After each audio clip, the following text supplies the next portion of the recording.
আমি সত্যি কিছু বলতে পারছি না। এগুলো দেখা যায় না আজকাল, এটা একটা সাধনার ব্যাপার।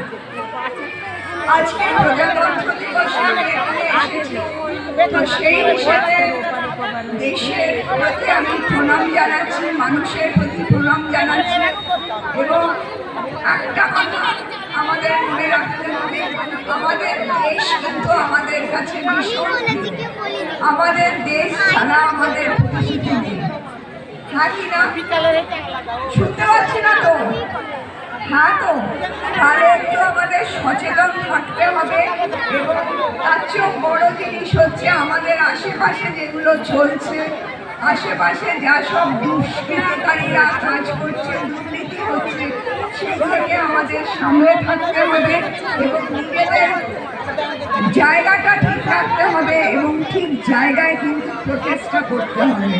একটা ছোট্ট কথা বলছি, এই যে দেশ ভাগ হলো, হ্যাঁ, তখন 1947 সেই সময় 15ই আগস্ট কিন্তু আমাদের দেশ স্বাধীনতা পেয়েছিল, কিন্তু নদিয়া পেয়েছিল 18ই আগস্ট। কেন? ওই 3 দিন আমরা কিন্তু পূর্ব পাকিস্তানে চলে গিয়েছিলাম। সেটা শ্যামাপ্রসাদ মুখোপাধ্যায়, এনসি চ্যাটার্জি এবং আমি খুব গর্বের সঙ্গেই বলছি রাজবাড়ির মহারানী জ্যোতির্ময়ী দেবী এর প্রচেষ্টায় আমরা কিন্তু আবার নিজেদের পরিচিতি ফিরে পেয়েছি, নিজেদের দেশে ফিরে এসেছি।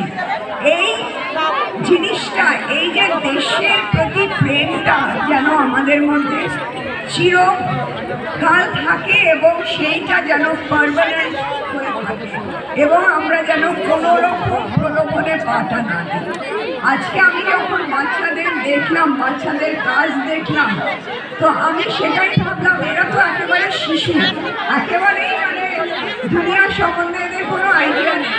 বাট আমরা অ্যাজ গার্জিয়ান এদের কিন্তু এইটুকু বলতেই পারি বা শিক্ষা দিতেই পারি যে দেখো আমাদের দেশ যেন আরো উন্নত হয়। আমরা কিন্তু এইভাবে মানে এখানে যারা রয়েছেন তারা এত উৎসাহ দিচ্ছেন, আর আমিও সেটা দেখে নিজেও ভীষণ মানে পজিটিভ ফিল করলাম। তো সেই জন্যই আমার এটা বলা যে আমরা কিন্তু অনেক বড় হব, অনেক উঁচুতে উঠব এবং সব দেশের রানী হব। সব দেশের রানী আমার বাংলা।